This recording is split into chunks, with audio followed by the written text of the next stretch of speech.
Hey guys, thanks for tuning in to another video blog of mine. In this video, I want to talk about the importance of a web design portfolio, the importance of having a web design portfolio. This came to mind when someone shot me an email and they're graduating high school in a few days. A lot of folks are graduating in high school. I have a nephew who's graduating high school, and they mentioned to me if he should go to college or not, or if he should try to learn web design on his own. Um, Definitely, if you're thinking about going to college or that's an option for you and you want to get in web design, definitely you should go to college. And while you're in college, the number one goal, obviously, you want to major in web design if you can or graphic design, but the number one goal while you're in college, or for anyone for that matter, whether you're going to college or you're not. Now, the two things, if you're thinking about college, I think college should be an option. There's no question, because if your gut feeling says you should go to college. If college isn't an option, whether it's money or any other issue, you have a family, you have a job, and you can't really go to college. College is an issue. Don't go to college. You can learn it on your own. But the point is, if regardless of where you are in your career, the goal for you in getting into web design should be to build your portfolio. And I think a solid portfolio takes about 2 years to build. And what I mean by that is, if you're just now starting out, it's going to take you time to learn some of the tools that you need to learn, like Adobe Fireworks or Photoshop. And it's going to take you time to learn things like, just simple basic design skills, simple basic HTML and CSS. Those type of things might take you months, 6 months, 7, 8 months. While you're learning those things, you're working on your skills and you're growing. Now, then you'll start to get into actually building websites, editing possible WordPress themes and things like that, and you'll begin to build websites, and that's what you would do to grow your portfolio. I always think a solid portfolio consists of about 4 to 5 nice projects, regardless of what that is, whether it's print. I say web design, but you can have print stuff in there. You know, any websites, you can come up with websites on your own. I have other videos on my blog that talks about how to come up with portfolio pieces. But the point is, you want to work on your portfolio, and at the end of 2 years, that should be your goal, whether you're in college or you're not. In 2 years, you should say, at the end of these 2 years, I'm going to come out with a solid portfolio. And with that portfolio, that's what you're going to use to launch your career. You're going to use that to get jobs. You can use that to attract clients and things like that. Now, a portfolio, when I say work on your portfolio, I don't necessarily mean that your portfolio have to be really, really creative. It's not that.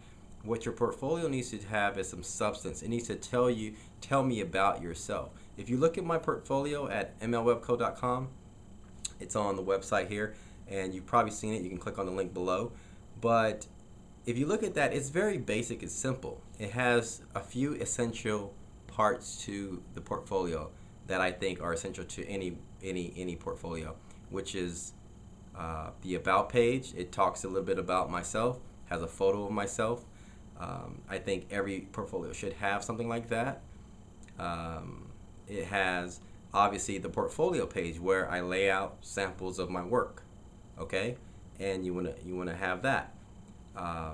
The other thing is, I think it's essential to have a blog on your portfolio, and you can attach a Tumblr blog to it, a WordPress blog, whatever you want to attach to it, but something just to kind of show your personality, okay? And then the contact page, you maybe in the home page, obviously. So 3 to 4 or 5 pages, simple pages. Those pages are the essential things that every portfolio should have.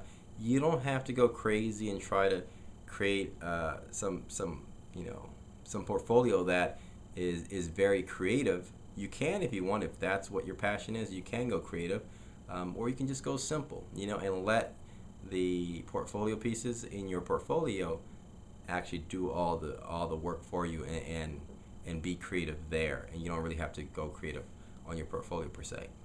But the portfolio piece, I just want to stress that this point in this video is in telling you that should be your goal. So whether you're going to college or you're getting started in web design, your number one goal is to just work on your portfolio. Whether it takes you a year, 6 months, 2 years, work on your portfolio.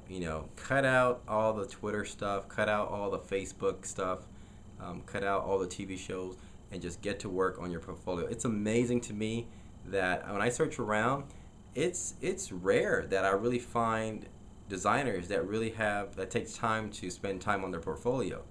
A lot of portfolios are left alone, and they're pretty stale. They don't put a lot of designers don't put the effort into working on their portfolio. And as a hiring manager, if I'm looking for a designer, the first thing that I go to is your portfolio. And if I see a solid portfolio and someone who's been putting time into it, I can tell that this person is passionate about their work. And if I see someone with the portfolio that's lacking, I might overlook that person, or I might go to the next person. Whoever has the strongest portfolio, that's who I'm looking to, who is more attractive. So I think the portfolio thing is the major thing that you want to work towards when you're getting started in web design. All right, so that's all. I just wanted to touch on that, and just if you're not focusing on your portfolio, start focusing on it, and take time to build that, because that's what's going to launch your career or get you to land jobs and clients and things like that. Alrighty, it's probably a no-brainer, right? Everyone needs a portfolio, especially in web design, but it's amazing how many people are slacking on maintaining their web design portfolio. So I say get started on that, and if you're graduating high school, congrats, and go to college, definitely. And during that time in college, you should use that time to work on your skills and work on your portfolio. Alrighty, thanks for watching, and look out for more videos. We'll talk soon. Bye.